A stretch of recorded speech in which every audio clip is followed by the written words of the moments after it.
From a combat perspective, I always, and I still feel like the meat and potatoes of any God of War game is combat.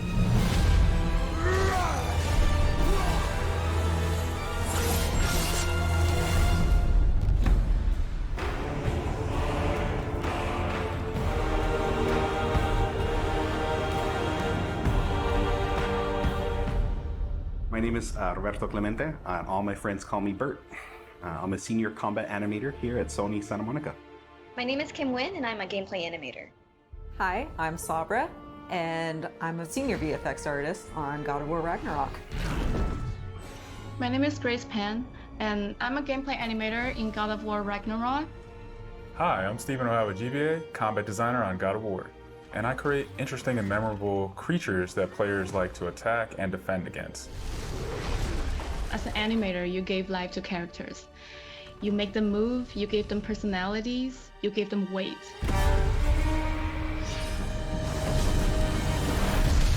My role as a VFX artist is to put the power behind a move. You are in control of fire and earth and water and wind. Whether you are throwing your axe or on the receiving end of an enemy spell, VFX is what really gives the movement and the danger to every move that a character or enemy makes. I work really closely with the design team and the tech art team on this project specifically. We actually work a lot with camera, along with the guidance of our great camera team, so I find myself doing fight choreography sometimes. One of the most challenging parts about being a combat designer isn't the technical implementation of creating a creature, but it's really navigating that line between frustrating and engaging.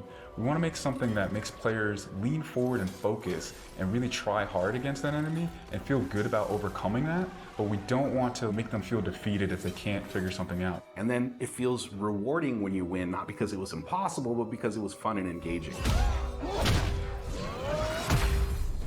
After the last game, we've heard the community cry out for more mini-bosses, bigger creatures, and enemy variety, and this time we really leaned into that. So in God of War Ragnarok, you're going to be traveling to all 9 realms, and each realm is going to have like its own theme of enemies that are very unique to that space. For example, in Alfheim, we're familiar with the Dark Elves, but this time around we're going to be fighting Light Elves, such as the Light Elf Warrior. One of the key learnings from the last God of War game is we don't have to think about the camera and how close combat is going to feel. We already have that knowledge, so we can build upon the close camera that we have, and we can iterate on enemies, creating more interesting scenarios.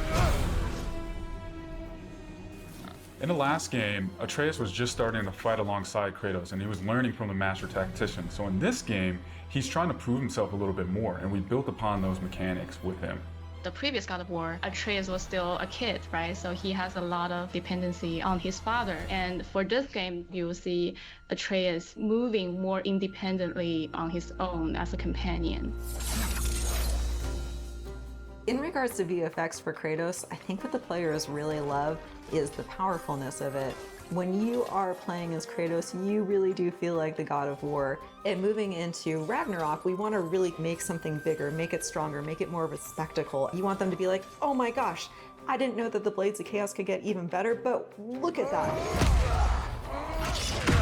So as Kratos gets more powerful, he's going to have access to newer combos and newer abilities that will increase the combat depth of each weapon. For the Blades, one of the moves that I've really enjoyed from previous God of Wars is the combat grapple, and we're going to be bringing that with a new twist. I'm very excited for players to try the blade grapple traversal moves. That brings so much more speed into the movement and the dynamic feel to it. One of the ways we've expanded Kratos combat this time around is we've given more utility and choice to his shield loadout. If you are a parry person, you could really go for a shield that gears towards parrying. If you're a big blocker, then you could choose a shield that will really match your playstyle. One new mechanic or element that I'm really excited about is these combo finishers. Building up the stun meter this time around is going to lead to different ways to basically decapitate the enemy. You're going to be able to choose, which weapon you want to have when you kill a guy. Another feature that we've added for Kratos is his new pre-fall attacks. You could jump off a ledge, and if there's an enemy below you, you could slam down on him. There's such an emphasis on verticality in some of these fights that it's super engaging. And as Kratos, now that you have so much mobility and that you can also take advantage of that verticality, I think it just adds such another interesting layer to a fight. In God of War Ragnarok, we've enhanced the Kratos and Atreus duo. He's going to initiate a little bit more and be aggressive. He's going to fight alongside you and sometimes even surprise you with his combo abilities too. Some of the new expanded companion actions that you'll see Atreus do leverage the fact that he's older now, he's bigger now. And he's different from Kratos, so his magic has a different flavor.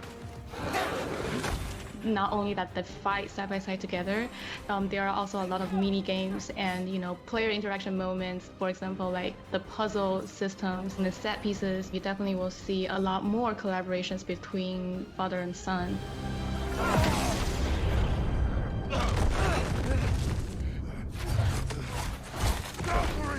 Odin must have said that. There's so much that goes into building a big set piece. You basically iterate and iterate and iterate, and it takes testing and just seeing what works to really figure out the personality of something. Basically, every department gives it their all to make things really spectacular. There were a lot of different times that I would look back at God of War games just through the ages before 2018. There were so many amazing, huge boss fights and set pieces that it was a huge inspiration for me on my time on this project. For the old father! Our design philosophy for creating new and memorable enemies is basically making them a combat puzzle, similar to like chess, and focusing on the chess pieces. Each piece has its own theme and its own use. You need to be able to see what's happening in an instant and be able to react as the player. There's a couple of different ways that we go into making an attack very readable for the player. Sometimes we add a signature audio cue, or we'll add the different rings, such as what we did in the last game, that lets you know that this attack is unblockable, you need to dodge it.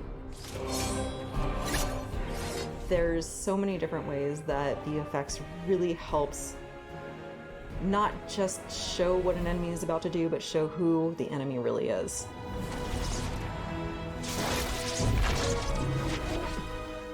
Everything you design has to be surrounding the essence of the character and a story. It's what makes it believable and memorable in the first place. I think what I'm most excited about is for players to experience the diversity of enemies that this game has to offer. You will be fighting everything from small little creatures to things that will take up the entire screen. All of their designs run the gamut. I think each one looks so much different from the next one, and each of them have their own play styles and their own little fantasies that go into it. And so I think if you are really into Norse mythology, you'll be very interested to see how Sony Santa Monica has taken some of these creatures and interpreted them for God of War. Everything that goes into the game, there's emotion behind it and intent behind it, and by the time it gets to you, everything that you've seen that you're going to play and experience has been sweated over, bled over, tested, and is fun to play.